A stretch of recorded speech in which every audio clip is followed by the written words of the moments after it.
ಸ್ನೇಹಿತರೆ, ಬೆಳಗಿನ ಕಿರಣ ಟಿವಿಗೆ ತಮಗೆಲ್ಲ ಸ್ವಾಗತ ಸುಸ್ವಾಗತ.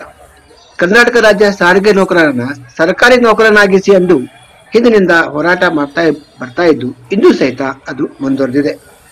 ಇಂದು ಬೆಂಗಳೂರಿನಲ್ಲಿ ಕರ್ನಾಟಕ ರಾಜ್ಯ ರಸ್ತೆ ಸಾರಿಗೆ ಸಂಸ್ಥೆಯ ಸಾರಿಗೆ ನೌಕರರು ಒಂದೆಡೆ ಸೇರಿ ವ್ಯವಸ್ಥಾಪಕ ನಿರ್ದೇಶಕರು, ಕರ್ನಾಟಕ ಸಾರಿಗೆ ನಿಗಮ ಮತ್ತು ಬೃಹತ್ ಬೆಂಗಳೂರು ಮಹಾನಗರ ಸಾರಿಗೆ ಸಂಸ್ಥೆ ಈ ಇಬ್ಬರಿಗೂ ಸಹಿತ ನಮ್ಮನ್ನು ಸರ್ಕಾರಿ ನೌಕರನಾಗಿಸಿ ಎಂದು ಮನವಿ ಕೊಟ್ಟರು. ನನ್ನ ಹೆಸರು ತಿಪ್ಪೇಸ್ವಾಮಿ ಅಂತಂದೇಳಿ ಕರ್ನಾಟಕ ರಾಜ್ಯ ರಸ್ತೆ ಸಾರಿಗೆ ನೌಕರರ ಕೂಟದ ಪ್ರಧಾನ ಕಾರ್ಯದರ್ಶಿಯಾಗಿ ಕೆಲಸ ಮಾಡ್ತಾ ಇದ್ದೇನೆ. ಇವತ್ತು ಇಲ್ಲಿ ಸೇರಿರ್ತಕ್ಕಂಥ ಉದ್ದೇಶ ಇಷ್ಟೇ: ಸಾರಿಗೆ ನೌಕರ ಸರ್ಕಾರಿ ನೌಕರನಾಗಬೇಕು, ಸರ್ಕಾರದ ಸವಲತ್ತುಗಳು ಸಾರಿಗೆ ನೌಕರಿಗೆ ಎಲ್ರಿಗೂ ಲಭಿಸುವಂತ ಆಗಬೇಕು, ಹಾಗೂ ವೈದ್ಯಕೀಯ ಸೌಲಭ್ಯಗಳು ಮತ್ತು ಇತರೆ ಬೇಡಿಕೆಗಳು ಎಲ್ಲನೂ ಸಾರಿಗೆ ನೌಕರಿಗೆ ಸಿಗುವಂತ ಆಗಬೇಕು ಅನ್ನೋ ಒಂದು ಅಜೆಂಡಾ ಇಟ್ಕೊಂಡು ಹಲವಾರು ಕಳೆದ 2 ವರ್ಷಗಳಿಂದ ಎಲ್ಲ ಶಾಸಕರು, ಸಚಿವರುಗಳು, ಆಮೇಲೆ ಮುಖ್ಯಮಂತ್ರಿಗಳಿಗೆ ಮನವಿ ಕೊಟ್ಕೊತ ಬಂದು ಇವತ್ತು ನಮ್ಮ ಮನವಿಗೆ ಮಾನ್ಯ ಮುಖ್ಯಮಂತ್ರಿಗಳು ಯಡಿಯೂರಪ್ಪನವರು ಒಂದು ಸಮಿತಿಯನ್ನು ರಚನೆ ಮಾಡಿದ್ದಾರೆ. ಆ ಸಮಿತಿಯ ವರದಿಯನ್ನು ಶೀಘ್ರವಾಗಿ ಸರ್ಕಾರಕ್ಕೆ ಸಲ್ಲಿಸಬೇಕು ಅಂತಂದೇಳಿ ಗೌರವಾನ್ವಿತ ನಮ್ಮ ವ್ಯವಸ್ಥಾಪಕ ನಿರ್ದೇಶಕರುಗಳಿಗೆ ಮನವಿ ಸಲ್ಲಿಸ್ತಕ್ಕಂಥ ಕಾರ್ಯಕ್ರಮಕ್ಕೆ ಇವತ್ತು ಇಲ್ಲಿ ಸೇರ್ಕೊಂಡಿದ್ದೀವಿ. ಬೇಡಿಕೆ ಏನಿದೆ ಸರ್? ನಮ್ಮ ಬೇಡಿಕೆ ಒಂದೇ ಸರ್, ಸಾರಿಗೆ ನೌಕರರು ಸರ್ಕಾರಿ ನೌಕರರಾಗಬೇಕು, ಸರ್ಕಾರದ ಸವಲತ್ತುಗಳು ಸಾರಿಗೆ ನೌಕರರಿಗೂ ಸಿಗಬೇಕು ಅನ್ನೋದಷ್ಟೇ ನಮ್ಮ ಬೇಡಿಕೆ. ಏನೇನು ಬೇಡಿಕೆ ಇದೆ? ಪ್ರಮುಖ ಬೇಡಿಕೆನೇ ಇದೆ ಸರ್, ಬೇರೆ ಯಾವ ಬೇಡಿಕೆನೂ ಇಟ್ಕೊಂಡಿಲ್ಲ. ಇದ್ರ ಜೊತೆಗೆ ವೈದ್ಯಕೀಯ ಸೌಲಭ್ಯ ನಮ್ಮ ನೌಕರರಿಗೆ ಸಂಪೂರ್ಣವಾಗಿ ಸಿಗಬೇಕು ಅನ್ನೋದಷ್ಟೇ ನಮ್ಮ ಬೇಡಿಕೆ. ಅದ್ರ ಜೊತೆಗೆ ಏನು ಪೊಲೀಸ್ನವರಿಗೆ ಏನು ಕೊಡ್ತಾ ಇದ್ದಾರೆ ಆರೋಗ್ಯ ಭಾಗ್ಯ, ಅದೇ ಬೇಡಿಕೆಯನ್ನು ನಮಗೂ ಇರೋದು. ಅದೇ ಆರೋಗ್ಯ ಭಾಗ್ಯನ ನಮ್ಮ ನೌಕರರಿಗೂ ವಿಸ್ತರಣೆ ಮಾಡಬೇಕನ್ನೋದು ಸರ್ಕಾರದಲ್ಲಿ ನಮ್ಮ ಮನವಿ ಇದೆ. ಯಾಕೆ ಸರ್ ಈ ತಾರತಮ್ಯ ಮಾಡ್ತಾ ಇದ್ದಾರೆ ಸರ್ಕಾರದಲ್ಲಿ? ಎಲ್ಲರೂ ತಾರತಮ್ಯ ಮಾಡ್ತಿರೋದು ಅದು ನಮಗೆ ಮಾಹಿತಿ ಇಲ್ಲ ಸರ್. ಈ ತಾರತಮ್ಯ ಏನು ಮಾಡ್ತಿದ್ದಾರೆ ಅದು ಅವರಿಗೆ ಗೊತ್ತು. ಸೊ ಈ ತಾರತಮ್ಯನ ಹೋಗಲಾಡಿಸ್ಬೇಕು, ಈ ನಿಟ್ಟಿನಲ್ಲಿ ಕೆಲಸ ಆಗಬೇಕು ಅನ್ನೋದಷ್ಟೇ ನಮ್ಮ ಮನವಿ. ಸರ್, ನನ್ನ ಹೆಸರು ಆರ್ ಆನಂದ ಅಂತೇಳಿ ಹಾಸನ ವಿಭಾಗದಲ್ಲಿ ಬಂದೀನಿ. ಹಾಸನ ಘಟಕದಲ್ಲಿ ಇದ್ದೀನಿ. ನಾನು ಸರ್ಕಾರಿ ನೌಕರರ ಸಾರಿಗೆ ನೌಕರರ ಕೂಟದ ವತಿಯಿಂದ ನಾನು ಉಪಾಧ್ಯಕ್ಷನಾಗಿದ್ದೇನೆ. ನಮ್ಮ ಬೇಡಿಕೆ ಒಂದೇ, ಸರ್ಕಾರಿ ನೌಕರ ಆಗಬೇಕು ಅಂತೇಳಿ ಅಷ್ಟೇ. ಅದಕ್ಕೆ ಪಿಂಚನ್ ಆಗಲಿ, ನಮ್ಮಲ್ಲಿ ಆರೋಗ್ಯ ಸೌಲಭ್ಯ ಆಗಲಿ ಯಾವುದೂ ಇಲ್ಲ. ಸರ್ಕಾರಿ ನೌಕರಿಗೆ ಎಲ್ಲ ಸವಲತ್ತು ಇದೆ. ಅದೇ ಥರ ಆಗಿ ನಮಗೆ ಸರ್ಕಾರಿ ನೌಕರ ಆಗಬೇಕು. ನಮ್ಮ ವ್ಯವಸ್ಥಾಪಕ ನಿರ್ದೇಶಕರುಗಳಿಗೆ ಎಲ್ಲರಿಗೂ ಮನವಿ ಮಾಡ್ಕೊಂಡು ಮತ್ತೊಮ್ಮೆ ಮನವಿ ಮಾಡೋಕ್ಕೆ ಬಂದಿದ್ದೀವಿ. ಆದಷ್ಟು ಬೇಗ ನಮಗೆ ಸರ್ಕಾರಿ ನೌಕರ ಆಗಲು ನಮಗೆ ಮನವಿ ಮಾಡಿಕೊಡ್ತಾ ಇದ್ದೀವಿ. ಮಾಡಿಕೊಡಿ ಅಂತ ಕಳೆಯಿಂದ ಬೇಡ್ಕೊಳ್ತಾ ಇದ್ದೀವಿ. ಅಷ್ಟೇ ನಮ್ಮ ಬೇಡಿಕೆ. ಇದು ಯಾವಾಗಿಂದ ಬೇಡಿಕೆ ಇದೆ ಸರ್? ಇದು 2-3 ವರ್ಷದಿಂದ ಬೇಡಿಕೆ ಮಾಡ್ತಾ ಇದ್ದೀವಿ ಸರ್. ಅವ್ರಿಗೆ ನಾವು ಯಾಕೆ ಸ್ಪಂದಿಸ್ತಾ ಇಲ್ಲ ಯಾವ ಅಧಿಕಾರಿಗಳು ಸ್ಪಂದಿಸ್ತಾ ಇಲ್ಲ ಅಂದ್ರೆ ಅದಕ್ಕೆ ನೀವು ಮೀಡಿಯಾದವರೇ ಕೇಳ್ಕೋಬೇಕು ಸರ್. ಅವ್ರು ಹಿರಿಯವರು ಇರೋದ್ರಿಂದ ಅವ್ರ ಹತ್ರ ನಾವು ಮಾತಾಡಕ್ ಆಗ್ತಾ ಇಲ್ಲ. ಅವ್ರು ನಿಮ್ಗೆ ಏನ್ ಹೇಳ್ತಾ ಇದ್ದಾರೆ? ಮನವಿ ಸಲ್ಲಿಸಿದಾಗ ನಿಮ್ಗೆ ಏನ್ ಹೇಳ್ತಾ ಇದ್ದಾರೆ? ಮಾಡ್ಕೊಡ್ತೀವಿ ಅಂತ ಹೇಳ್ತಾ ಇದ್ದಾರೆ ಸರ್. ಅಲ್ಲಿವರೆಗೂ ಈಡೇರಿಲ್ಲ. ಇಲ್ಲ, ಇಲ್ಲಿವರೆಗೆ ಯಾವುದೇ ತರದ ಈಡೇರಿಲ್ಲ. ಇನ್ ಮುಂದೆ ಮಾಡ್ಕೊಡ್ತೀವಿ ಅಂತೇಳಿ ಮಾತು ಕೊಟ್ಟಿದ್ದಾರೆ. ಈಗ ನಮ್ಗೆ ಭರವಸೆ ಇದೆ, ಅವ್ರು ಮಾಡ್ಕೊಟ್ಟೇ ಕೊಡ್ತಾರೆ ಅಂತೇಳಿ ಭರವಸೆ ಇದೆ. ಇವಾಗ ಮಾಡ್ಕೊಡ್ಲಿಲ್ಲ ಅಂದ್ರೆ ಮುಖ್ಯಸ್ಥರು ಎಲ್ಲರೂ ನಾವು ಕೂತು ಯೋಚನೆ ಮಾಡಿ, ಯಡಿಯೂರಪ್ಪಾಜಿ, ಲಕ್ಷ್ಮಣ ಸವದಿ ಅವರು ಎಲ್ಲರನ್ನು ಭೇಟಿ ಮಾಡಿ ಮುಂದಿನ ನಿರ್ಧಾರ, ನಮ್ಮ ಅಧ್ಯಕ್ಷ ಇದ್ದಾರೆ ಚಂದ್ರು ಅವರು, ನಮ್ಮ ಪ್ರಧಾನ ಕಾರ್ಯದರ್ಶಿಗಳಿದ್ದಾರೆ, ಎಲ್ಲ ಕೂತು, ನಮ್ಮ ಚಂಪಕ್ ಅವರು ಇದ್ದಾರೆ, ಅವರೆಲ್ಲರೂ ನಾವೆಲ್ಲ ಕೂತು ನಮ್ಮ ಮೆಂಬರ್ಸ್ ಎಲ್ಲ ಒಟ್ಟಿಗೆ ಕೂತು ನಾವು ಯೋಚನೆ ಮಾಡಿ ಮುಂದಿನ ನಿರ್ಧಾರವನ್ನು ನಾವು ಮಾಡ್ತೀವಿ ಗುರುಗಳೇ. Okay, thank you. ಒಂದೆರಡು ಘೋಷಣೆ ಹಾಕ್ಬಿಡಿ. ಒಂದು ನಿಮಿಷ ನಾನು ಓಕೆ ಅಂದಾಗ ಮಾತ್ರ ಮೇಡಮ್ ಸ್ವಲ್ಪ ಹಿಂಗೆ ಬನ್ನಿ, ನೀವು ಹಿಂಗೆ ಬನ್ನಿ. ಒಂದು ನಿಮಿಷ ಹಿಂಗೆ ನಾನು ಬನ್ನಿ. ಹಾಂ, ಓಕೆ. ಜಿ ರಂಗಸ್ವಾಮಿ ಅಂತ ಹೇಳಿ ಬೆಂಗಳೂರು ಕೇಂದ್ರ ವಿಭಾಗದಲ್ಲಿ ತಾಂತ್ರಿಕ ಸಿಬ್ಬಂದಿಯಾಗಿ ಇಲ್ಲಿ ಸಹಕಾರ್ಯದರ್ಶಿಯಾಗಿ ನಾನು ಕೆಲಸ ಮಾಡ್ತಾ ಇದ್ದೀನಿ.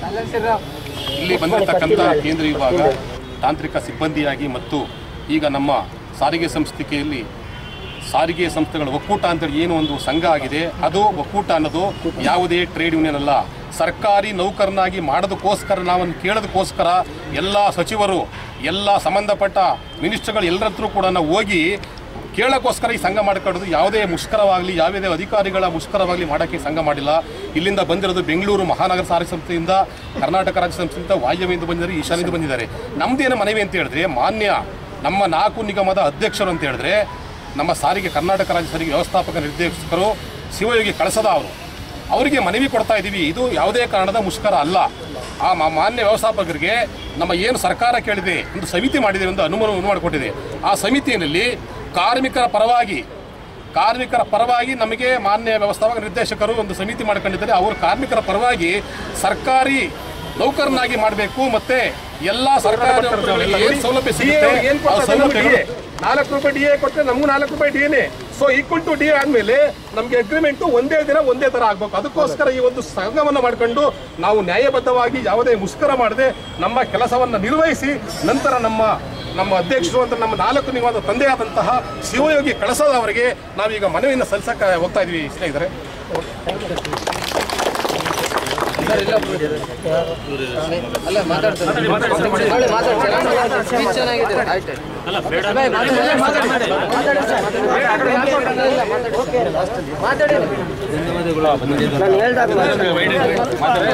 ಸರ್, ನನ್ನ ಹೆಸರು ಸಂತೋಷ್ ಅಂದ್ಬಿಟ್ಟು ಶಿವಮೊಗ್ಗ ವಿಭಾಗದಿಂದ ಬಂದಿದ್ದೀನಿ. ನಾನು ನಿಮ್ಮಲ್ಲಿ ಏನು ನಮ್ಮ MDಗಳಾಗಿರ್ತಕ್ಕಂಥ ಸನ್ಮಾನ್ಯ ಶ್ರೀ ಶಿವಯೋಗಿ ಕಳಸದ್ ಸರ್ ಕೇಳ್ಕೊಳ್ಳೋದೇನೆಂದರೆ, ನಾವು ಸಮಿತಿಯನ್ನು ರಚನೆ ಮಾಡಿ ಸರ್ಕಾರ ಮಾನ್ಯ ಮುಖ್ಯಮಂತ್ರಿಗಳಾದಂಥ ಸನ್ಮಾನ್ಯ ಯಡಿಯೂರಪ್ಪನವರು ಮತ್ತು ಲಕ್ಷ್ಮಣ್ ಸವದಿಯವರ ಒಂದು ಆಶೀರ್ವಾದದಿಂದ ಇವತ್ತು ಈ ಒಂದು ಸಮಿತಿ ರಚನೆ ಆಗಿದೆ. ಸುಮಾರು 2 ವರ್ಷದಿಂದ ನಮ್ಮದು ಸತತ ಪ್ರಯತ್ನದಿಂದ ನಾವು ಇಲ್ಲಿವರೆಗೂ ಹೋರಾಟ ಮಾಡ್ಕೊಂಡು ಬಂದಿರೋದಕ್ಕೆ ಇವಾಗ ಒಂದು ಒಳ್ಳೆಯ ಯಶಸ್ಸು ಸಿಕ್ಕಿದೆ. ಅದೇನಪ್ಪ ಅಂದರೆ, ಸನ್ಮಾನ್ಯ ಶ್ರೀ ನಮ್ಮ ವ್ಯವಸ್ಥಾಪಕ ನಿರ್ದೇಶಕರು ಇನ್ನೂವರೆಗೂ ಆದ್ರೂ ಆ ಒಂದು ವರದಿನ ಸರ್ಕಾರಕ್ಕೆ ಒಪ್ಪಿಸಿಲ್ಲ. ಆದಷ್ಟು ಬೇಗ ಸರ್ಕಾರಕ್ಕೆ ಏನಂತ ಅಂದರೆ ಕಾರ್ಮಿಕರ ಪರವಾಗಿ ಅವರು ಒಪ್ಪಿಸ್ಬೇಕು. ಮತ್ತು ನಾವು ಇನ್ನೊಂದು ಏನಂತ ಕೇಳ್ಕೊಳ್ತೀವಿ ಅಂದರೆ, ಎಲ್ಲ ಕಡೆಯೂ ವೇತನ ತಾರತಮ್ಯ ಭಾರಿ ಇದೆ.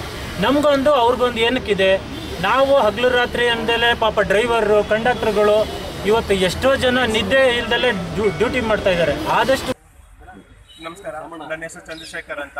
ನಾವು ಕರ್ನಾಟಕ ರಾಜ್ಯ ರಸ್ತೆ ಸಾರಿಗೆ ನೌಕರರ ಕೂಟದಿಂದ ಕಳೆದ 2 ವರ್ಷದಿಂದ 3 ಸರ್ಕಾರಗಳಿಗೂ ನಮ್ಮನ್ನು ಸಾರಿಗೆ ನೌಕರನ ಸರ್ಕಾರಿ ನೌಕರನ ಮಾಡಿ ಸರ್ಕಾರಿ ನೌಕರರಿಗಿರುವ ಎಲ್ಲ ಸವಲತ್ತುಗಳನ್ನು ಸಾರಿಗೆ ನೌಕರರಿಗೆ ನೀಡಬೇಕಂತ ಹೋರಾಟಗಳನ್ನ ಮಾಡ್ಕೊಂಡ್ಬಂದ್ವಿ. ಅದಕ್ಕೆ ನಾವು ಕೈಗೊಂಡಿದ್ದು ಹೋರಾಟಗಳು ಹೆಂಗಂದ್ರೆ, ಗಾಂಧಿಗಿರಿಯಲ್ಲಿ ನಾವು ಮಾಡ್ತಾ ಇದ್ವಿ ಇಷ್ಟು ದಿನ. ಪತ್ರ ಚಳವಳಿ, ಕಪ್ಪು ಪಟ್ಟಿ ಚಳವಳಿ, ಈ ರೀತಿಯಲ್ಲಿ ಮತ್ತೆ ಶಾಸಕರುಗಳಿಗೆ ಮನವಿ ಪತ್ರಗಳು ಕೊಡೋದು, ನೆಕ್ಸ್ಟ್ ಸ್ವಾಮೀಜಿಗಳನ್ನ ಕೇಳ್ಕೊಳ್ಳೋದು, ಈ ರೀತಿ ಹಲವು ಇದರ ಹೋರಾಟಗಳ ನಂತರ ನಮಗೆ ಯಡಿಯೂರಪ್ಪನವರು ಮತ್ತು ಲಕ್ಷ್ಮಣ್ ಸವದಿಯವರು ನಮಗೆ ಪ್ರತಿಕ್ರಿಯಿಸಿ ನಮಗೊಂದು ಉನ್ನತ ಮಟ್ಟದ ಒಂದು ಸಮಿತಿಯನ್ನು ರಚನೆ ಮಾಡಿಕೊಟ್ಟವ್ರೆ. ಈ ಸಮಿತಿ ಈಗ ನಮ್ಮನ್ನು ಸರ್ಕಾರಿ ನೌಕರನ್ನು ಮಾಡೋದ್ರ ಬಗ್ಗೆ ಅಧ್ಯಯನ ನಡೆಸ್ತಾ ಇದ್ದಾರೆ. ಬಟ್ ಅದು ಸ್ವಲ್ಪ ತಡ ಮಾಡ್ತಾ ಇರೋದ್ರಿಂದ ನಾವು ಕಾರ್ಮಿಕರಲ್ಲಿ ಒಂದು ಆತಂಕ ಉಂಟಾಗಿದೆ. ಅದಕ್ಕೋಸ್ಕರ ನಾವು ಮಾನ್ಯ ವ್ಯವಸ್ಥಾಪಕ ನಿರ್ದೇಶಕರಲ್ಲಿ ಇವತ್ತು ಬೇಡ್ಕೊಳ್ಳೋಕೆ ಬಂದಿದ್ದೀವಿ. ಏನಂದರೆ, ನಮಗೆ ಅತಿ ಶೀಘ್ರದಲ್ಲೇ ಕಾರ್ಮಿಕರ ಪರ ತಮ್ಮ ವರದಿಯನ್ನು ನೀಡಿ ಈ ಸಕಲ 1,25,000 ಜನ ಏನಿದ್ದಾರೆ ಅವರ ಬಾಳಿನ ದೇವರಾಗಬೇಕಂತ ನಾವು ಬೇಡ್ಕೊಳ್ತಾ ಇದ್ದೀವಿ. Thank you. ನಿಮ್ಮ ಬೇಡಿಕೆ ಏನಿದೆ ಸರ್? ಮೈನ್ ಬೇಡಿಕೆ ಒಂದೇ ಬೇಡಿಕೆ ಸರ್, ನಮ್ದು ಸಾರಿಗೆ ನೌಕರನ ಸರ್ಕಾರಿ ನೌಕರನ ಘೋಷಿಸಬೇಕು. ಸರ್ಕಾರಿ ನೌಕರರಿರುವ ಎಲ್ಲ ಸವಲತ್ತುಗಳು ಸಾರಿಗೆ ನೌಕರರಿಗೆ ಸಿಗಬೇಕು. ಯಾಕಂದ್ರೆ ನಿಮ್ಗೆ ಗೊತ್ತಿದೆ ಸರ್, ಅತಿ ಒತ್ತಡದಲ್ಲಿ ಹಗಲು ರಾತ್ರಿಯಿಂದ ಹಬ್ಬ ಹರಿದಿನ ಇಲ್ದ್ರೆ ನಾವು ದುಡಿತಾ ಇರೋ ವರ್ಗ ನಮ್ದು. ಅದಕ್ಕೆ ನಾವು ಇಷ್ಟು ದಿನ ನಾವು ತುಳಿದುಕೊಳ್ಳಲಾಗಿದ್ವಿ. ಇವತ್ತಾದ್ರೂ ನಮ್ಮ ಬೇಡಿಕೆ ಸರ್ಕಾರ ಸ್ಪಂದಿಸಿದೆ. ಮಾನ್ಯ ವ್ಯವಸ್ಥಾಪಕ ನಿರ್ದೇಶಕರು ನಮಗೆ ನ್ಯಾಯ ಒದಗಿಸ್ಕೊಡ್ತಾರೆ ಅಂತ ನಮಗೆ ನಂಬಿಕೆ ಇದೆ. ಅದಕ್ಕೋಸ್ಕರ ಇನ್ನೊಂದ್ಸಲಿ ಅವ್ರಿಗೆ ಇವಾಗ ರಾಜ್ಯ ಸರ್ಕಾರ ಸ್ಪಂದಿಸಿದ್ದಾರೆ. ಓಕೆ, ನೀವ್ ಹೇಳೋದು ಇಲ್ಲಿ ಅಧಿಕಾರಿಗಳು ಯಾಕೆ ಸ್ಪಂದಿಸ್ತಾ ಇಲ್ಲ? ಇಲ್ಲ ಸರ್, ಸ್ಪಂದಿಸ್ತಾ ಇಲ್ಲ ಅಂತ ಏನೂ ಇಲ್ಲ. ಅವ್ರಿಗೆ ಅವ್ರದೇ ಆದ ಸಮಯ ತಗೊಳ್ತಾ ಇದ್ದಾರೆ. ಈಗ ಆಗು ಹೋಗುಗಳ ಬಗ್ಗೆ ಸಾಧಕ ಬಾಧಕಗಳು, ಯಾಕೆಂದ್ರೆ 40 ವರ್ಷಗಳಿಂದ ಇದು ಮಾಡ್ತಾ ನಿಗಮ ಮಂಡಳಿ ಆಗಿರೋದು. ಈಗ ಅದು ಒಂದೇ ಸಲ ಅದನ್ನ ಬದಲಾವಣೆ ಮಾಡಕ್ ಆಗಲ್ಲ. ಸೊ ಅದಕ್ಕೆ ಅವ್ರದೇ ಆದ ಸಮಯ ತಗೊಳ್ತಾ ಇದ್ದಾರೆ. ಇಲ್ಲ ಸರ್, ಅದಕ್ಕೋಸ್ಕರ ಈಗ ನಾವು ಮನವಿ ಸಲ್ಲಿಸಿದೀರಾ ನೀವು ಆಲ್ರೆಡಿ? ಇಲ್ಲ ಸರ್, ಈಗ ಸಲ್ಲಿಸಿಲ್ಲ ಸರ್. ಮುಂಚೆ ಯಾರಿಗೆ ಸ್ಪಂದಿಸಿದೀರಾ? ಯಾರಿಗೆ ಮನವಿ ಕೊಟ್ಟಿದ್ದೀರಾ? ನಮ್ಮ ಮುಖ್ಯಮಂತ್ರಿಗಳಾದ ಯಡಿಯೂರಪ್ಪನವ್ರಿಗೂ ಮತ್ತೆ ಸಾರಿಗೆ ಸಚಿವರಾದ ಲಕ್ಷ್ಮಣ್ ಸವದಿ ಅವ್ರಿಗೂ ನಮ್ಮ ಬೇಡಿಕೆಗಳನ್ನ ಸಲ್ಲಿಸ್ಕೊಂಡ್ ಬಂದಿದ್ದೀವಿ. ಅವ್ರು ಏನೇನಿದ್ದಾರೆ ಪ್ರತಿಕ್ರಿಯೆ ಏನ್ ಬಂದಿದೆ? ತುಂಬಾ ಚೆನ್ನಾಗಿದೆ ಸರ್. ಅವರು ಮೊನ್ನೆ ಅಥಣಿಯಲ್ಲಿ ನಡೆದ ಸಮಾರಂಭದಲ್ಲೂ ಲಕ್ಷ್ಮಣ್ ಸವದಿ ಸಾಹೇಬ್ರು ಹೇಳಿದ್ದಾರೆ, 1 ತಿಂಗಳೊಳಗಡೆ ನೀವು ಸಮಿತಿ ರಿಪೋರ್ಟ್ ನ ಕೊಡಿ, ನಾವು ಆದಷ್ಟು ಬೇಗ ಈ ಸಾರಿಗೆ ನೌಕರರ ಸಂಕಷ್ಟಗಳನ್ನ ನಿವಾರಿಸಬೇಕು ಅಂತ ಕೇಳಿದ್ದಾರೆ. ಸೊ ಅದಕ್ಕೋಸ್ಕರ ಮತ್ತೆ ಟ್ರಾನ್ಸ್ಪೋರ್ಟ್ ಸೆಕ್ರೆಟರಿ ಅವರಿಂದ ಮತ್ತೊಂದು ಪತ್ರ ಬಂದಿದೆ ನಮ್ಮ ವ್ಯವಸ್ಥಾಪಕ ನಿರ್ದೇಶಕರುಗಳಿಗೆ.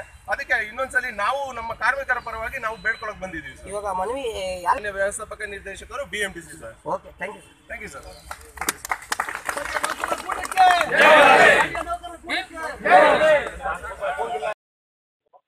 ಹೇಳಿ ಸರ್.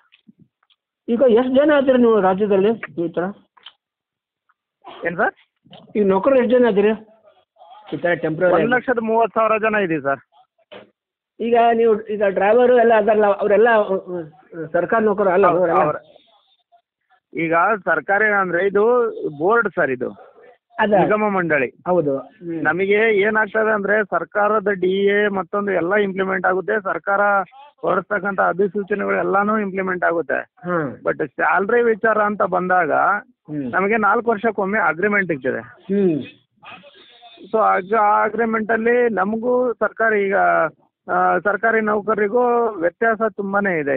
ಸರಿಸುಮಾರು 38ರಿಂದ 40% ವ್ಯತ್ಯಾಸ ಇದೆ. ಸೊ ಹಾಗಾಗಿ ಇನ್ನೊಂದು ನಮಗೆ ಫೆಸಿಲಿಟೀಸ್ ಎಲ್ಲ ಕಡಿಮೆ. ವೈದ್ಯಕೀಯ ಸೌಲಭ್ಯಗಳಾಗ್ಲಿ ಮತ್ತೆ ಬೇರೆ ಅಲವೆನ್ಸ್ಗಳಾಗ್ಲಿ ಬೇರೆ ಏನೇ ಆಗ್ಲಿ ಎಲ್ಲಾದು ಕಡಿಮೆ, ನಮಗೆ ಏನು ಸಿಗ್ತಾ ಇಲ್ಲ.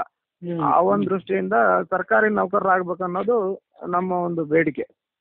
ಅಲ್ಲ, ಇವಾಗೇನು ಡ್ರೈವರ್ ಅಥವಾ ನಿಮ್ಮ ಎಲ್ಲ ಸ್ಟಾಫ್ ಇದಾರಲ್ಲ, ಎಲ್ಲರಿಗೂ ಸೇಮ ಅಥವಾ ಅದ್ರಲ್ಲಿ ಸರ್ಕಾರಿ ನೌಕರರು ಇದಾರ ಆಲ್ರೆಡಿ? ಸರ್ಕಾರಿ ಇದು ನಿಗಮ ಮಂಡಳಿ ನೌಕರರು ಸರ್. ಸರ್ಕಾರಿ ಪೂರ್ಣ ಪ್ರಮಾಣ ಸರ್ಕಾರ ನೌಕರ ಅಂತ ನಮಗೆ ಇದಾಗಿಲ್ಲ. ಅದು ಏನು ಮೊದಲು ಎಲ್ಲ ಒಂದೇ ಇತ್ತು. ಅದು ಮೊದಲು ಅಂತ 4 ನಿಗಮಗಳು ಒಂದಿದ್ವು. ಹೌದು, ಮೊದಲಿಂದಾನು ಬೋರ್ಡೇ ಇದು.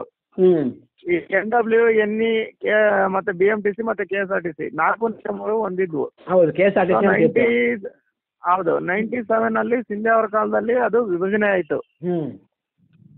ಅಲ್ಲಿಂದ ಇಲ್ಲಿವರೆಗೂ ಅದೇ ಅವ್ರದೇ ಆದಂತ ಒಂದು ಸ್ವಂತ ಆಡಳಿತನ 4 ಜನ MD ಕೊಟ್ಟು ಈಗ ಅವ್ರದೇ ಆದಂತ ಸ್ವಂತ ಆಡಳಿತನ ಅಲ್ಲೇ ನಡೆಸ್ತಾ ಇದ್ದಾರೆ. ನಿಮ್ದು ಅಪಾರ್ಟ್ಮೆಂಟ್ ಹಂಗೆ ಬರ್ತಾ? ನಿಮ್ದು ಅಪಾರ್ಟ್ಮೆಂಟ್ ಅದೇ ತರ? ಹೌದು. ಎಲ್ಲ ನೋಟಿಫಿಕೇಶನ್ ಹೊರಡಿಸಿ ರಿಟರ್ನ್ ಎಕ್ಸಾಮ್ ಅಪಾಯಿಂಟ್ಮೆಂಟ್ ಆಗುತ್ತೆ ಸರ್. ರಿಟರ್ನ್ ಈಗ ಮೆಕ್ಯಾನಿಕ್ ಸ್ಟಾಫ್ ಎಲ್ಲ ರಿಟರ್ನ್ ಟೆಸ್ಟ್ ಬರೀತಾರೆ, ಕಂಡಕ್ಟರ್ ಸ್ಟಾಫ್ ಎಲ್ಲ ರಿಟರ್ನ್ ಟೆಸ್ಟ್, ಆಮೇಲೆ ಆಫೀಸ್ ಸ್ಟಾಫ್ ಕೆಲವು ಎಲ್ಲ ರಿಟರ್ನ್ ಟೆಸ್ಟ್ ಬರೋದು ಎಲ್ಲಾನು. ಅಲ್ಲ, ಇವಾಗೇನು ಡ್ರೈವರು ಕಂಡಕ್ಟರ್ ಅದಾರ ನಾವು ನೋಡೋದು, ಅವರೆಲ್ಲ ಸರ್ಕಾರ ನೌಕರದಾರ ಅಲ್ಲ? ಹೌದು ಎಲ್ಲರೂ ಇನ್ಕ್ಲೂಡ್. ಡ್ರೈವರ್ 80% ಇದ್ದಾರೆ. ಡ್ರೈವರ್ ಕಂಡಕ್ಟರ್ 80%, ಮೆಕ್ಯಾನಿಕ್ ಸ್ಟಾಫ್ 15%, ನಮ್ಮ ಆಫೀಸ್ ಸ್ಟಾಫ್ ಬಂದು 5%. ಟೋಟಲಿ 1,30,000 ಜನ ನೌಕರರು 4 ನಿಗಮದಲ್ಲಿ ಕೆಲಸ ಮಾಡ್ತಕ್ಕಂಥವ್ರು. ಅಲ್ಲಲ್ಲ, ಹೇಳೋದು ಇವಾಗೇನು ನಾವು ಡ್ರೈವರ್ ಕಂಡಕ್ಟರ್ ನೋಡ್ತೀವಿ ಬಸ್ಸಲ್ಲಿ, ಅವರೆಲ್ಲ ಸಾರಿಗೆ ನೌಕರ ಅಥವಾ ಸರ್ಕಾರ ನೌಕರ ಅದರಲ್ಲಿ ಇದಾರ? ಸಾರಿಗೆ ನೌಕರರು, ಅವರೆಲ್ಲ ಸಾರಿಗೆ ನೌಕರರು. ನಮಗೆ ಸರ್ಕಾರ ಏನಂತಂದ್ರೆ ಸರ್ಕಾರಿ ನೌಕರರ ಅಧಿಕೃತ ಘೋಷಣೆ ಇಲ್ಲ ನಮಗೆ. ಎಲ್ಲರಿಗೂ ಎಲ್ಲ ಸ್ಟಾಫಿಗೆನಾ? ಎಲ್ಲರೂ ಟೋಟಲಿ ಬಂತು. ನಿಗಮದಲ್ಲಿ ಏನ್ ಕೆಲಸ ಮಾಡ್ತಿದಾರೆ ಎಲ್ರೂ IAS, IPS ಕ್ಯಾಟಗರಿ ಬಿಟ್ರೆ ಸರ್ಕಾರದ ಅಧೀನದಲ್ಲಿ ಬರ್ತಕ್ಕಂಥವ್ರು ಉಳಿದವರೆಲ್ಲ ನಿಗಮ ಮಂಡಳಿ ಬೋರ್ಡ್ ಅಧೀನದಲ್ಲೇ ಬರ್ತಾರೆ. ಈ ಕ್ಲರ್ಕ್ಗಳು, ಸೂಪರ್ವೈಸರ್ಗಳು ಎಲ್ಲರೂ ಬಂದ್ರು ಸರ್. ಡಿಪೋ ಮ್ಯಾನೇಜರ್ ಇದೆ. ಈಗ IAS, IPS ಏನಿದ್ದಾರೆ ಅವ್ರನ್ನ ಬಿಟ್ರೆ ಬೇರೆ ಎಲ್ರೂ ಲೆಕ್ಕಾಚಾರದಲ್ಲೇ ಬರ್ತಾರೆ. ಅಲ್ಲಿ ಇಷ್ಟು ದಿವಸ ಇದ್ರ ಬಗ್ಗೆ ನೀವು ಹೋರಾಟ ಮಾಡೇ ಇಲ್ಲ ಏನು ಸರ್? ಇದು ಏನಾಗ್ತದೆ, ನಮಗೆ 4 ವರ್ಷದಿಂದ ಒಂದು 4 ವರ್ಷಕ್ಕೊಂದು ಅಗ್ರಿಮೆಂಟ್ಗಳು ಇರ್ತಾ ಇದ್ವಲ್ಲ, ಬೇರೆ ತರನೇ ಅಗ್ರಿಮೆಂಟ್ಗಳು ಮಾಡ್ಕೊಂಡು ಕಾರ್ಮಿಕರಿಗೆ ಸಫಿಷಿಯೆಂಟ್ ಆಗೋ ತರ ಯಾವತ್ತೂ ಅಗ್ರಿಮೆಂಟ್ ಮಾಡ್ಕೊಟ್ಟಿಲ್ಲ. ಅದು ಸಂಸ್ಥೆ ಲಾಸ್ ಅಲ್ಲಿದೆ ಅಂತಕ್ಕಂಥದ್ದು. ಸರ್ಕಾರ ಅಧಿಸೂಚನೆ ಹೊರಡಿಸ್ತದೆ, ನಾನಾ ರೀತಿಯ ಉಚಿತ ಪಾಸ್ಗಳು. ಈಗ ಸಾರ್ವಜನಿಕ ಸೇವೆಯಲ್ಲಿ ಇರ್ತಕ್ಕಂಥ ಸಂಸ್ಥೆ ಆಗಿರೋದ್ರಿಂದ ಈಗ ಸರ್ಕಾರದಿಂದ ಸಾಕಷ್ಟು ಯೋಜನೆಗಳು ಬರುವಂತ ಸರ್ಕಾರಗಳೆಲ್ಲ ಯೋಜನೆಗಳನ್ನ ರೂಪಿಸ್ತವೆ, ಅದರಂತೆ ನಡಿಬೇಕಾಗ್ತದೆ. ಹಂಗಾಗಿ ಸಂಸ್ಥೆ ಲಾಸ್ ಅಲ್ಲಿದೆ ಅಂತಂದೇಳಿ ಅಗ್ರಿಮೆಂಟ್ಗಳು ನಮಗೆ ಕಡಿಮೆ ಕೊಟ್ಟರು. 4%, 5%, 2008 5%, 6%, 2012ರಲ್ಲಿ ಒಂದ್ಸರಿ 10% ಆಗಿತ್ತು. ಅದಾದನ 2016ರಲ್ಲಿ 12.5% ಮಾಡಿದ್ದಾರೆ. ಆ ರೀತಿ ಹಂಗಾಗಿ ನಮಗೆ ವೇತನ ತಾರತಮ್ಯ ತುಂಬಾನೇ ಹೆಚ್ಚು. ನಾವು ಬೇರೆ ಕಂಪೇರ್ ಮಾಡಿಬಿಟ್ರೆ ನಮ್ದು ತೀರಾ ಕಡಿಮೆ ಇದೆ.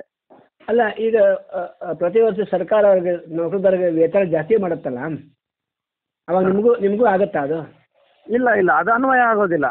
ಅದೇ ನಾವು ಕೇಳ್ತಾ ಇರೋದು. ಪ್ರತಿ ಸರಿ ಸರ್ಕಾರ ಈಗ ವೇತನ ಆಯೋಗಗಳ ರಚನೆ ಮಾಡಿ ವೇತನನ ಪರಿಷ್ಕರಣೆ ಮಾಡ್ತದೆ. ಸೊ ಆ ಒಂದು ಪರಿಷ್ಕರಣೆ ಆದಾಗ ಸಾರಿಗೆ ನೌಕರರಿಗೂ ಪರಿಷ್ಕರಣೆ ಆಗ್ಲಿ ಅಂತಕ್ಕಂಥ ನಮ್ಮನ್ನು ಈಗ ಸಾರಿಗೆ ಸಂಸ್ಥೆನ ಬಿಟ್ರೆ ಬೇರೆ ಎಲ್ಲಾ ಬೋರ್ಡ್ಗಳಿಗೂ ಪರಿಷ್ಕರಣೆ ಆಗುತ್ತೆ. ಎಕ್ಸೆಪ್ಟ್ ಸಾರಿಗೆ ನಿಗಮ ಬಿಟ್ಟು ಎಲ್ಲರಿಗೂ ಪರಿಷ್ಕರಣೆ ಮಾಡ್ತಾರೆ. ಅಲ್ರಿ, ಈಗ ಬೆಸ್ಕಾಂ ಐತಲ್ಲ, ಬೆಸ್ಕಾಂ ಅದು ಸರ್, ಬೆಸ್ಕಾಂ ಇದೆ ಅಲ್ಲ, ಅವ್ರದೇ ಆದ ಸಪ್ರೇಟ್ ಪರಿಷ್ಕರಣೆ ಇದೆ. ಅವ್ರಿಗೆ 5 ವರ್ಷಕ್ಕೊಂದ್ಸರಿ ಅಗ್ರಿಮೆಂಟ್ ಇದೆ. ಅವ್ರಿಗೆ ನಾವು ಹೋಲಿಕೆ ಮಾಡ್ಲಿಕ್ಕೆ ಆಗಲ್ಲ. ಅವ್ರ ಸಂಬಳಕ್ಕೆ ನಾವು ಹೋಲಿಕೆ ಮಾಡ್ಲಿಕ್ಕೆ ಆಗಲ್ಲ. ಇವತ್ತು ನಾನು 2007-8 ಅಪಾಯಿಂಟ್ ಆಗಿರ್ತಕ್ಕಂಥವ್ರು ಇವತ್ತು 40,000 ರಿಂದ 45,000 ಸಂಬಳ ತಗೋತವ್ರೆ. ನಾವು ಈಗ 13 ವರ್ಷ ಸರ್ವಿಸ್ ಸರ್ ನನಗೂನು. ಈಗ ಬೇಸಿಕ್ ಇರ್ತಕ್ಕಂಥದ್ದು ನನಗೆ 13,300 ರೂಪಾಯಿ ಅಷ್ಟೇ. ನನಗೆ ಟ್ರೈನಿಂಗ್ ಅಂತ ಎರಡು ವರ್ಷ ದುಡಿಸ್ತಾರೆ. ಸೊ ಈಗ ಯಾರಿಗ್ ದೂಷಣೆ ಮಾಡೋದು ನಾವು? ಯಾರಿಗೂ ದೂಷಣೆ ಮಾಡೋದು, ಏನೇ ಪರಿಹಾರ ಕಂಡ್ಕೊಳ್ಳೋದಿದ್ರು ಸರ್ಕಾರದ ಮಟ್ಟದಲ್ಲಿ ಕಾಣೋಣ ಅಂತಂದೇಳಿ ನಮ್ಮ ನೌಕರರೆಲ್ಲ ಜಾಗೃತರಾಗಿ ಈಗ ಸರ್ಕಾರಿ ನೌಕರಾಗಿ ನೆರೆ ಆಂಧ್ರದಲ್ಲಿ ಮಾಡಿದ್ರು, ವಿಲೀನಗೊಳಿಸ್ಕೊಂಡ್ರು ಸರ್ಕಾರಕ್ಕೆ. ಸೊ ಈಗ ಆಟೋಮೆಟಿಕ್ ಈಗ ಸರ್ಕಾರಕ್ಕೆ ವಿಲೀನ ಆದಾಗ ಸರ್ಕಾರಿ ನೌಕರಿಗೆ ಏನು ಅಪ್ಲೈ ಆಗುತ್ತೆ ಎಲ್ಲ ರೂಲ್ಸು ನಮಗೂ ಅಪ್ಲೈ ಆಗುತ್ತೆ ಅನ್ನೋದು. ಈಗ ನಿಮ್ಗೆ ಮೆಡಿಕಲ್ ಇಲ್ಲ? ನಿಮ್ಗೆ ಮೆಡಿಕಲ್ ಫೆಸಿಲಿಟಿ ಇಲ್ಲ ಸರ್. ಈಗ ನೀವು ಸರ್ಕಾರಿ ನೌಕರರಿಗೆ ಮೆಡಿಕಲ್ ಫೆಸಿಲಿಟಿ ಐತೆ ಅವ್ರಿಗೆ? ಹೌದು ಸರ್, ಇದೆ. ಈಗ ಯಾವ ಹಾಸ್ಪಿಟಲ್ ಹೋದ್ರು ಅವ್ರಿಗೂ ಅವರು ಅವಲಂಬಿತರಿಗೆ ಅವರಿಗೆ ಫೆಸಿಲಿಟಿ ಇದೆ. ಬಟ್ ನಮ್ಗಳಿಗಿಲ್ಲ. ನಮ್ಗಳಿಗೆ ಅಂತಂದ್ರೆ ಕೊಡ್ತಾರೆ, ಸಾಕಷ್ಟು ಪ್ರೋಸೆಸ್ ಇದೆ ನಮ್ಮಲ್ಲಿ. ಅದು ಅಟ್ಲೀಸ್ಟ್ ESI ರೆಕಾರ್ಡ್ ಅಂತ ಹೇಳ್ಬೇಕಾಗಿತ್ತು, ESI ಫೆಸಿಲಿಟಿ. ಸರ್ ESI ಕೊಟ್ಟರು ಬೆಟ್ರು. ESI ಆರಾಮಾಗಿ ESI ಕೊಟ್ರು ಒಂದು ಲೆಕ್ಕದಲ್ಲಿ ನಮಗೆ ಅನುಕೂಲ ಆಗ್ತದೆ. ಈ ESIನೂ ಇಲ್ಲ. ನಮ್ಮ ಸಂಸ್ಥೆ ಏನ್ ಮಾಡ್ತದೆ, ಕೆಲವು ಇದು ಹಾಸ್ಪಿಟ್ಲ್ಗಳ ಜೊತೆ ಒಡಂಬಡಿಕೆ ಮಾಡ್ಕೊಂಡಿರುತ್ತೆ. ಅದು ಒಪ್ಪಂದ ಮಾಡ್ಕೊಂಡಿರೋದ್ರಿಂದ ಕೆಲವೊಂದು ಫೆಸಿಲಿಟಿಗಳು ನಮಗೆ ಪೂರ್ಣ ಪ್ರಮಾಣದಲ್ಲಿ ದೊರೆಯೋದಿಲ್ಲ. ಈ ಕೆಲವೊಂದೇನು ಸಾಕಷ್ಟು ದೊರೆಯೋದಿಲ್ಲ ಬಿಡಿ. ಸಂಸ್ಥೆ ನಷ್ಟದಲ್ಲಿರೋದ್ರಿಂದ ಅವ್ರಿಗೆ ಆರ್ಥಿಕ ಹೊರೆ ಆಗ್ತದೆ ಅನ್ನೋ ಒಂದು ನಿಟ್ಟಿನಲ್ಲಿ ಸಾಕಷ್ಟು ಈಗ ಆರ್ಥಿಕ ಹೊರೆಯಿಂದಾನೇ ಇಷ್ಟೆಲ್ಲ ಪ್ರಾಬ್ಲಮ್ ಕ್ರಿಯೇಟ್ ಆಗಿರೋದು. ಅದಕ್ಕೆ ನಾವು ಕೇಳ್ತಾ ಇರೋದು, ಸರ್ಕಾರ ಮಧ್ಯಸ್ಥಿಕೆ ವಹಿಸಿ ನಾವು ಈಗ 1,30,30,000 ಕುಟುಂಬಗಳು ಇವತ್ತು ಪರಿತಪಿಸ್ತಾ ಇದೆ. ಸೊ ಇವಾಗ ನಾವು ಸರ್ಕಾರಿ ನೌಕರನ ಪರಿಗಣನೆಗೆ ತಗೊಂಡು ಸರ್ಕಾರದ ಏನು ನೀವು ವೇತನ ಆಯೋಗಗಳನ್ನ ರಚನೆ ಮಾಡಿ ವೇತನ ಪರಿಷ್ಕರಣೆ ಮಾಡ್ತೀರಾ, ಯಥಾವತ್ತಾಗಿ ನಮಗೂ ಇಂಪ್ಲಿಮೆಂಟ್ ಮಾಡಿ ಅಂತಕ್ಕಂಥದ್ದು. ಯಾಕಂತಂದ್ರೆ ಸರ್ಕಾರದಿಂದ ಸಾಕಷ್ಟು ಸಾರ್ವಜನಿಕವಾಗಿ ಯೋಜನೆಗಳು ಜಾರಿ ಮಾಡೋದ್ರಿಂದ ನಾವು ಎಸ್ಪೆಷಲಿ ನಮ್ದು ಎಸೆನ್ಷಿಯಲ್ ಸರ್ವಿಸ್ ಅಂತ ಕನ್ಸಿಡರ್ ಮಾಡ್ತಾರೆ. ಎಸೆನ್ಷಿಯಲ್ ಸರ್ವಿಸ್ ಅಂತ ಕನ್ಸಿಡರ್ ಮಾಡಿದಾಗ ಸಾರಿಗೆ ಸರ್ಕಾರದ ಬಸ್ಸು, ಸರ್ಕಾರದ ಎಲ್ಲ ರೂಲ್ಸ್ಗಳು, ಆದ್ರೆ ನೌಕರರು ಮಾತ್ರ ಯಾಕೆ ಸರ್ಕಾರದ್ದಲ್ಲ? ಆ ಥರ ಪ್ರಶ್ನೆ. ಅಲ್ಲ, ನೀವೆಲ್ಲ ಅವತ್ತು ಬಂದ್ ಮಾಡಿದ್ರಲ್ಲ, ಕೆಲವು ದಿವಸ ಎಲ್ಲ ಬಂದ್ ಆಗಿತ್ತು KSRTC. ಸರ್ ಬಂದ್ ಮಾಡಿ ಅದೇ ಅಗ್ರಿಮೆಂಟ್ಗೋಸ್ಕರ ಬಂದ್ಗಳು ಸರ್ ಅವು.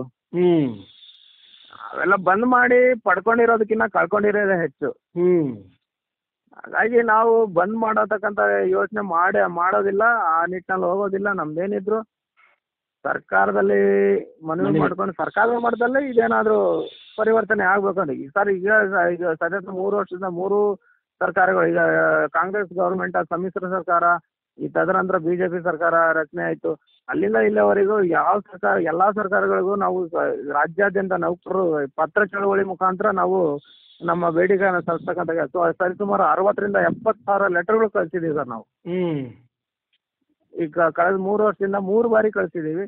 ಅದ್ರ ಜೊತೆ ಇಲ್ಲಿಂದ ಅಲ್ಲಿವರೆಗೆ ನಮ್ಮ ಮನೆಗಳು ನಮ್ಮ ಕಾರ್ಮಿಕರು ಅವರ ಮಿನಿಸ್ಟ್ರುಗಳು ಎಲ್ಲೋದ್ರಲ್ಲಿ, CMಗಳು ಎಲ್ಲೋದ್ರಲ್ಲಿ ಮನವಿ ಕೊಡ್ತಕ್ಕಂಥ ಕೆಲಸ ಯಥಾವತ್ತಾಗಿ ಸಾಗ್ತಾನೆ ಇದೆ. ಬಟ್ ಏನು ಇಂಪ್ಲಿಮೆಂಟ್ ಆಗಿಲ್ಲ, ಯಾವುದು ಆಗಿಲ್ಲ ಅಂದ್ರೆ ಎಲ್ಲ ಗಮನ ಇಟ್ಟು ಈಗ ಸರ್ಕಾರ ಒಂದು ಸಮಿತಿ, ಉನ್ನತ ಮಟ್ಟದ ಸಮಿತಿ ರಚನೆ ಮಾಡಿದೆ, ವರದಿ ಕೇಳಿದೆ. ಆ ವರದಿ ಕೊಡ್ತಕ್ಕಂಥ ನಿಟ್ಟಿನಲ್ಲಿ ಸ್ವಲ್ಪ ಡಿಲೇ ಆಗ್ತಾ ಇದೆ. ಅದರಿಂದ ನಾವು ನಿನ್ನೆ ವರದಿನ ಆದಷ್ಟು ಬೇಗ ತಲುಪಿಸ್ಬೇಕಂತ ಮನವಿ ಕೊಡಕ್ ಹೋಗಿದ್ವಿ ಅಷ್ಟೇ. ಈಗ ನಿಮ್ಗೆ ರಿಟೈರ್ಮೆಂಟ್ ಆದ್ರೂ ಅಮೌಂಟ್ ಕಡಿಮೆ ಬರ್ತಾನೆ ನಿಮ್ಗೆ? ತುಂಬಾನೇ ಕಡಿಮೆ ಸರ್. ರಿಟೈರ್ಮೆಂಟ್ ಆದ್ರಿಂದ ನಮ್ಗೇನು ಸಿಗುತ್ತೆ, ಗ್ರಾಚ್ಯುಟಿ ಸಿಗುತ್ತೆ. ಗ್ರಾಚ್ಯುಟಿ ಜೊತೆ PF ನಮ್ದೇನು ಕಾಂಟ್ರಿಬ್ಯೂಷನ್ ಇರುತ್ತೆ ಅದು ಅಷ್ಟು ಮಾತ್ರ ಸಿಗುತ್ತೆ. ಪೆನ್ಷನ್ ಕಡಿಮೆ ಆಗುತ್ತೆ? ಹೌದು, ಪೆನ್ಷನ್ ಇಲ್ವೇ ಇಲ್ಲ ಸರ್. ಪೆನ್ಷನ್ ಕಡಿಮೆ ಅನ್ನೋದೇನು 2,000 ಅಷ್ಟೇ. ಪೆನ್ಷನ್ 2,100 ರೂಪಾಯಿ. ಹೌದಾ? ಮಿನಿಮಮ್? ಹೌದು, 2,100 ರೂಪಾಯಿ. ಸಾಕಷ್ಟು ನಾವು ನೌಕರರು ಹೇಳಿದ್ವಿ, ಇವತ್ತು ಸಾಕಷ್ಟು ಬೀದಿ ಬಂದಿದೆ ಸರ್ ರಿಟೈರ್ಡ್ ಆದ್ಮೇಲೆ. ಯಾಕಂತಂದ್ರೆ ನಮಗೆ ಬರ್ತಕ್ಕಂಥ ಸಮಯದಲ್ಲಿ ನಾವು ಹಿಂದೆ ಉಳಿಸ್ಕೊಂಡು ಏನೋ ಮಾಡ್ತೀನಿ ಅನ್ನೋ ತರ ಇರಲ್ಲ. ಆಯಾ ತಿಂಗಳು ಸರಿ ಹೋಗಿದೆ, ಇನ್ನು ಸಾಲಗಳಾಗಿರ್ತವೆ. ಒಂಥರ ನೀವು ಪ್ರೈವೇಟ್ ಜಾಬ್ ಅನ್ನೋದಾತ್ ನಿಮ್ದು ಇದು ಅನ್ಕೋಬೇಕಷ್ಟೇ. 4 ವರ್ಷಕ್ಕೊಮ್ಮೆ ಅಗ್ರಿಮೆಂಟ್ ನಮ್ದು. ಮೋಡ್ ಕಾಯ್ದೆ ಅಡಿ ತಗೋತಾರೆ ಡ್ರೈವರ್ ಕಂಡಕ್ಟರ್ನ. ಮೆಕ್ಯಾನಿಕ್ಸ್ ಬಂದು ಫ್ಯಾಕ್ಟ್ರಿ ಆಕ್ಟ್ ಅಡಿಯಲ್ಲಿ ತಗೋತಾರೆ. ಸೊ ಅದರಿಂದ ನಮಗೆ ಹೆಚ್ಚು ಖರ್ಚು ಆಗ್ತದೆ. ಬಟ್ ನಿಮ್ಮನ್ನು ಜಾಬಿಂದ ತೆಗಿಯಕ್ಕೆ ಬರಂಗಿಲ್ಲ ಈಸಿಯಾಗಿ? ತೆಗಿಯಕ್ಕೆ ಬರಂಗಿಲ್ಲ ಸರ್, ತೆಗಿಯಕ್ಕೆ ಬರಂಗಿಲ್ಲ ಯಾವ ಕಾರಣಕ್ಕೂ. ಪ್ರೈವೇಟ್ನವ್ರು ತೆಗಿತಾರಲ್ಲ? ಬರಂಗಿಲ್ಲ, ಇಲ್ಲ ಆ ರೀತಿ ಇಲ್ಲ. ಬಟ್ ಪೇಮೆಂಟ್ ತಾರತಮ್ಯ, ಸೌಲಭ್ಯ ಇಲ್ಲ. ಸೌಲಭ್ಯ ಟೋಟಲಿ ಸೌಲಭ್ಯ ವಂಚಿತರಾಗಿದ್ದಾವೆ ಅಷ್ಟೇ. ಈ ರಜಾ ಎಲ್ಲ ಸಿಗುತ್ತಾವ ನಿಮ್ಗೆ ಗೌರ್ಮೆಂಟ್ ಥರ? ರಜಾ ಸಿಗುತ್ತೆ ಸರ್, ಮಾಮೂಲಿ CLಗಳು ಸಿಗ್ತವೆ. ಅಲ್ಲ ಅವ್ರಿಗೇನು ಸಿಗುತ್ತಾವೆ? ಸರ್ಕಾರಿ ನೌಕರರಿಗೆ ರಜಾ ಅದಾವೆ?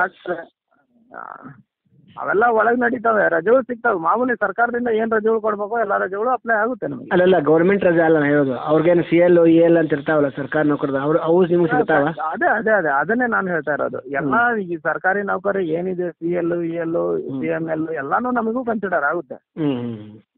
ಎಲ್ಲಾನು ಆಗುತ್ತೆ ಸರ್ಕಾರದ ಎಲ್ಲ ಇದು ಆಗುತ್ತೆ. ಬಟ್ ವೇತನ ಅಂತ ಬಂದಾಗ ತುಂಬಾನೇ ನಮಗೆ ಡಿಫ್ರೆನ್ಸಿಯೇಷನ್ ಕಾಣುತ್ತೆ. ಅಲ್ಲ ನೀವು 3 ವರ್ಷ ಮಾಡ್ತಾ ಇದ್ರಿ, ಹಿಂದೇನು ಸ್ಟ್ರೈಕ್ ಮಾಡಿಲ್ವಾ? ಅದಕ್ಕಿಂತ ಹಿಂದೆ ಮಾಡಿದ್ದಾರೆ ಸರ್, ಹಿಂದೆನೂ ಮಾಡಿದ್ದಾರೆ. ಬಟ್ ಹಿಂದೆ ಮಾಡಿರೋದು ಅದು ಅಷ್ಟು ಪರಿಣಾಮ ಬೀರಿಲ್ಲ. ಹಿಂದೆನೂ ಮಾಡಿದ್ದಾರೆ, ಈ ಯೂನಿಯನ್ ಪರಿಣಾಮ ಬೀರದೆ. ಯೂನಿಯನ್ ನಿಮ್ದೊಂದೇ ಇದೆ, ಬೇರೆ ಬೇರೆ ಯೂನಿಯನ್ಗಳಿದೆ ನಿಮ್ಮಲ್ಲಿ?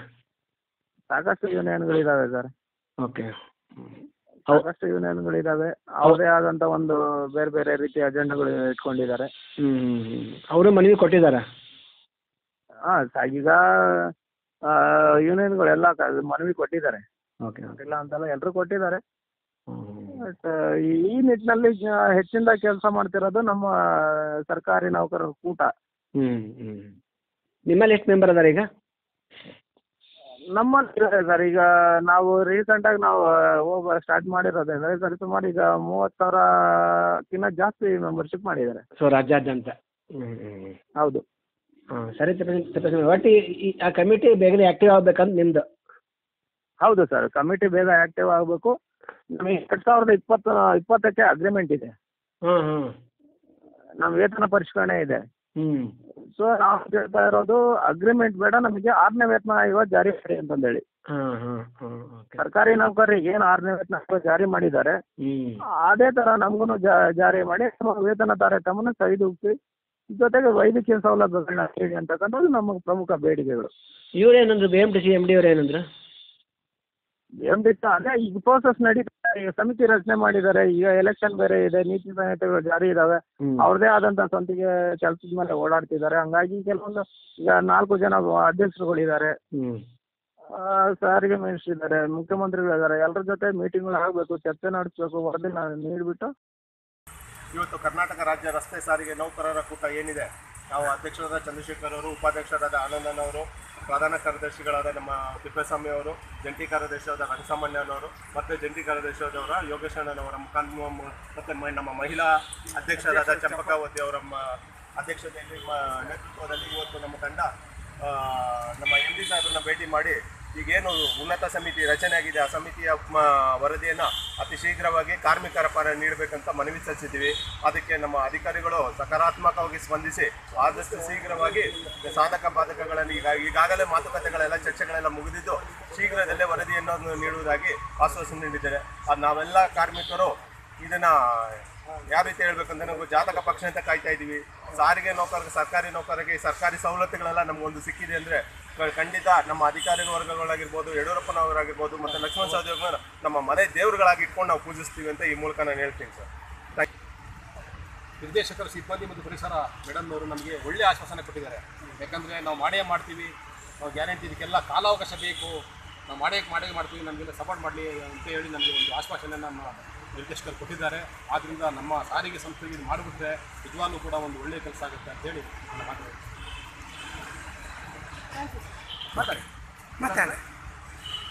ನಾನು ಈ ಸಾರಿಗೆ ಸಮಸ್ಯೆಯ ಒಕ್ಕೂಟದ ಒಂದು ಮಹಿಳಾ ಅಧ್ಯಕ್ಷರಾಗಿ ನಾನು ಏನೆಲ್ಲ ತಿಳಿಸ್ತೀನಿ ಅಂತಂದರೆ, ಈಗಾಗಲೇ ನಾವು ಸತತವಾಗಿ 3 ವರ್ಷಗಳಿಂದ ನಾವು ಈ ಪ್ರಯತ್ನ ಮಾಡ್ತಾನೆ ಬಂದಿದ್ದೀವಿ. ನಾವೆಲ್ಲ ನಮ್ಮ CM ಆಗಿರಲಿ, ನಮ್ಮ ಸಾರಿಗೆ ಸಚಿವರಾಗಲಿ ಎಲ್ಲರ ಕಡೆ 3 ವರ್ಷದಿಂದ ನಮ್ಮ ಮನವಿಗಳನ್ನು, ನಮ್ಮ ಕಷ್ಟ ಸುಖಗಳನ್ನು ಅವ್ರ ಹತ್ರ ಹೇಳ್ತಾನೆ ಬಂದಿದ್ದೀವಿ, ಕೇಳ್ಕೊಳ್ತಾ ಇದ್ದೀವಿ. ಅದನ್ನೆಲ್ಲ ಸ್ಪಂದಿಸಿ ನಮಗೆ ಈಗಾಗಲೇ ನಮಗೆ ಎಲ್ಲ 4 MDಗಳಿಗೂ ನೀವು ಮನವಿ ಕೊಡಿ, ಒಂದು ತಿಂಗಳಲ್ಲಿ ಅಂತ ವರದಿ ಸಲ್ಲಿಸಿರ್ತಾರೆ. ಆದರೆ ಇದುವರೆಗೂ ನಾನು ಸಲ್ಲಿಸಿರೋದಿಲ್ಲ, 2 ತಿಂಗಳ ಕಾಲ ಆಯಿತು. ಅದಕ್ಕೋಸ್ಕರ ನಾವು ಎಲ್ಲ ನಮ್ಮ ಕಾರ್ಮಿಕರ ಪರವಾಗಿ ನಾವು ಒಂದು ಅಧ್ಯಕ್ಷರಾಗಿ ನಾವು ಮನವಿಯನ್ನು ನಾವು ಸಲ್ಲಿಸಲು ಬಂದಿದ್ದೇವೆ. ಈಗ ಪರಿಸರ ಮತ್ತು ಇದರ ಸಿಬ್ಬಂದಿ ವರ್ಗದವರ ಕವಿತಾ ಮೇಡಮ್ ಅವರಿಗಾಗಿ ನಾವು ಈಗ ಮನವಿ ಕೊಟ್ಟಿದ್ದೀವಿ. ಅವರ ಆದಷ್ಟು ಬೇಗ ಸಲ್ಲಿಸ್ತೀವಿ ಸರ್ಕಾರಕ್ಕೆ ಅಂತ ಹೇಳಿದ್ದಾರೆ.